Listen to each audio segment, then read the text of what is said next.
We are 1 month away from Sixers training camp, and today a new report emerges that the team could have interest in acquiring another guard. Yes, I am as confused as you are. Today we'll react to that report and give our thoughts. Also, McCain speaks out on Joel Embiid, and last but not least, the Sixers still do not have a starting power forward.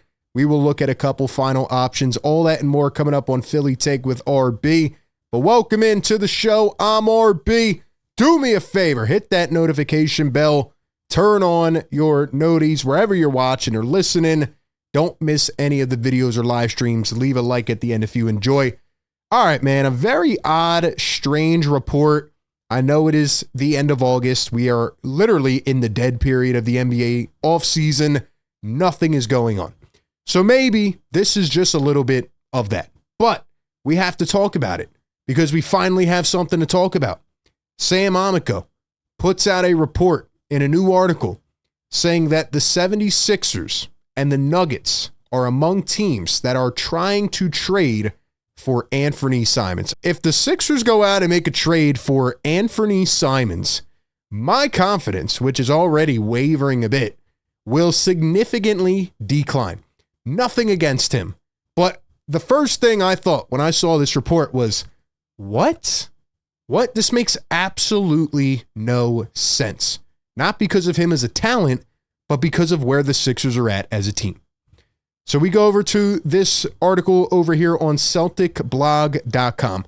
If we rewind a little bit, the Celtics traded Jrue Holiday and got Anfernee Simons along with a couple second-round picks. Now, based on the follow-up of that trade, I believe they either reduced that to 1 second or they took those away. Whatever it is, the Celtics made this trade because Jason Tatum tore his Achilles in the playoffs, and they're smart enough to realize, hey, we don't want to be in the second apron for a second consecutive year, because then we start to face these harsh penalties. So their window shut with the current core, and they saw far enough into the future to know that they weren't going to win without Jason Tatum.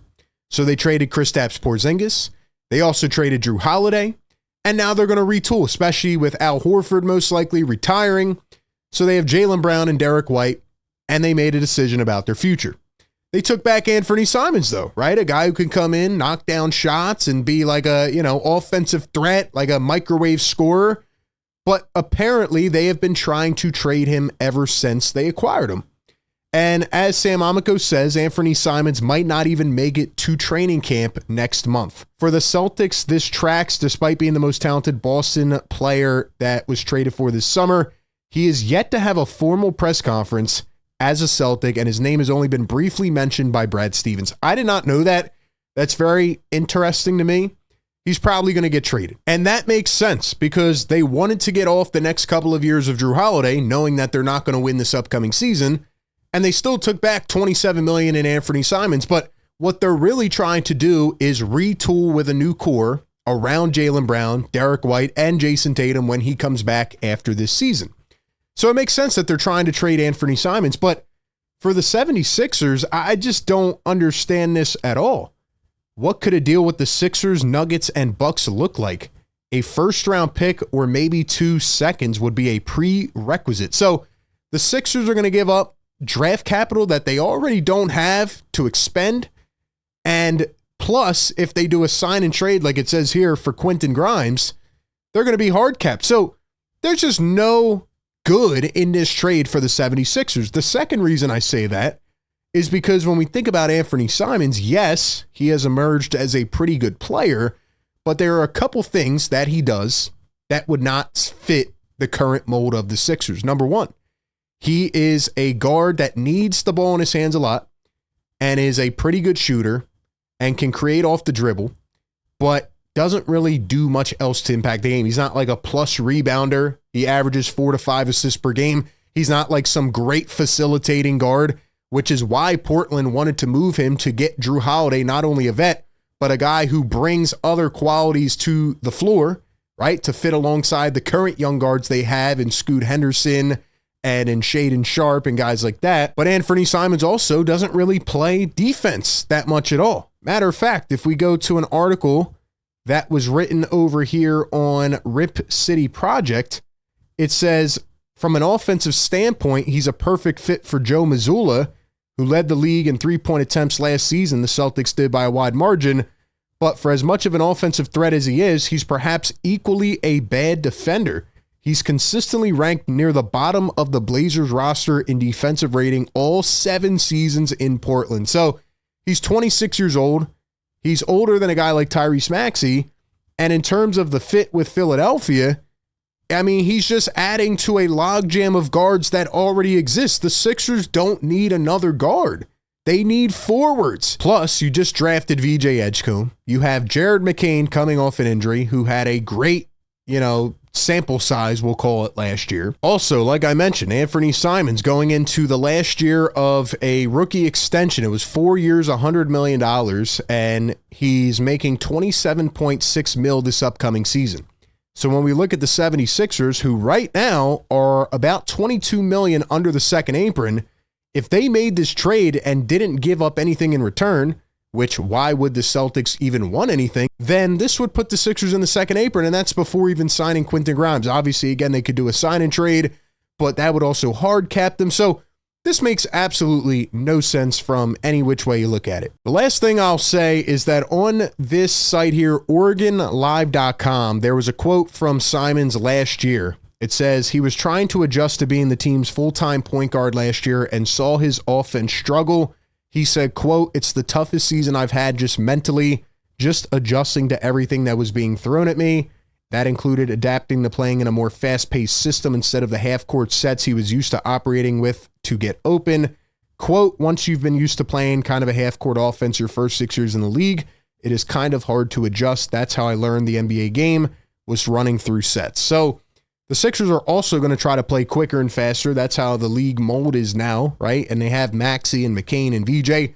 So they're not going to really play that much of a half-court offense unless Joel Embiid comes back and is his MVP self. On the other side, we're going to talk about how they need to clean up this roster as they head into training camp. But before we do that, you need to make sure you're cleaned up with the sponsor of today's video, Mando. Tell me, are you someone who's been itching to find that right deodorant for you? Maybe you've tried a ton of different deodorants and can't really pinpoint the right one. Well, guess what? Fear no longer, because Mando is for you. Whether you're trying to survive a tough, long day at work, or maybe you're outside roaming around and don't want to end up like a puddle in a few hours, the Mando is a whole body deodorant that controls sweat and odor for up to 72 hours. They did clinical studies with their products, and after just 12 hours, underarm sweat was reduced by 92%. It is clinically proven to block odor all day. They sent me the new boy as well. The new deodorant plus sweat control solid stick gives you double the protection you need. No more worrying about those embarrassing pit rings or sweat stains under your arms. Just all day freshness and dryness. Now, my personal favorite is the Mount Fuji, but also the bourbon leather brings a really nice smell to the pits. Also, the Mando spray deodorant is fire. You just hit this 1 or 2 sprays and you're on your way. It is comfortable, it lasts long, and it does not irritate the skin for me, which is key. I would recommend the Mando starter pack. It comes with a solid stick deodorant, a cream tube deodorant, 2 free products of choice like mini body wash and deodorant wipes, and free shipping. And as a special offer for our listeners right now, go to shopmando.com, get 20% off site-wide and free shipping by using our code PhillyTake5. Support our show and let them know we sent you. You know where to go with Mando. All right, real quick before we talk about the power forward, Jared McCain had a quote about Joel Embiid.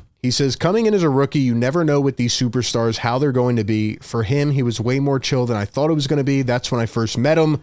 Seeing him throughout the season, seeing what the media says, and then actually talking to him in person, it's like he just is misunderstood.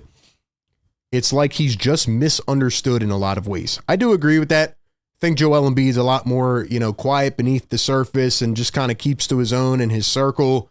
But there are times when things need to be said and actions need to be accounted for. And at the end of the day, I would say the Sixers fan base wants clarity and wants these guys to be open and wants them to not have any vagueness. So in terms of just, I guess, his personality, it's fine to be that way. But when it comes to injuries and the team and the situation and the locker room and stuff like that, sometimes people do want to see into the lens of some of the players. We'll see how that goes. But speaking of this team, the 76ers still do not have, in my eyes, a starting power forward.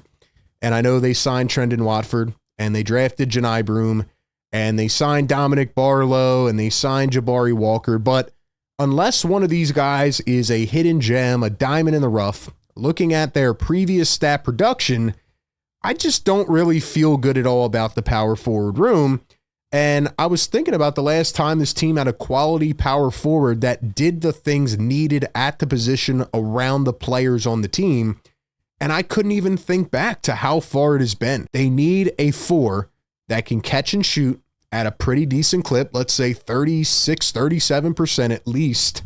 They need a guy that can rebound, a guy that can spot up in the corner, that doesn't need the ball in his hands all the time like a Tobias Harris. And they need a guy that's just going to help do some of the dirty work. Unfortunately, when you build your team with all of these high-paying pieces at the top, you become top-heavy. And now with the new CBA and the restrictions, it's hard to go out and find a quality piece like that. Everybody talks about Gershon Yabusele, and I'm saying they should have re-signed him, and people are saying he wasn't even that good. Well, he brought some things to the table in a limited sample size, and that was without seeing what he could really do with Joel Embiid and Paul George on the floor. So maybe Yabu's not the guy. Maybe he's not the perfect starting 4. But at this point, can you tell me that you are confident going into training camp? Looking at the free agent market right now, and the RFAs still are not signed, which is why I still would have went ahead and signed Yabusele, but that's a different story. You look at the guys that are available, there's really none. I mean, the Sixers could sign Precious Achiuwa on a minimum. They could sign Trey Lyles, but are they really moving the needle? I don't think so. And it just is becoming a tiring waiting game. Their rebounding, especially in crunch time in the playoffs, things like that, has been subpar. And they need to figure it out. They need to figure it out now. And I hope that they do. Give me your thoughts down below, though. Who do you think they should go out and get in terms of the power forward position? Do you think they're good right now? Would you trade for Anfernee Simons? I don't see any way possible that that becomes a reality, but maybe these are the types of reports that just come out at the end of August. Give me your thoughts down below. Appreciate everybody for tapping in. And as always, be sure to like, comment, and subscribe, and I'll catch you on the next one. Peace.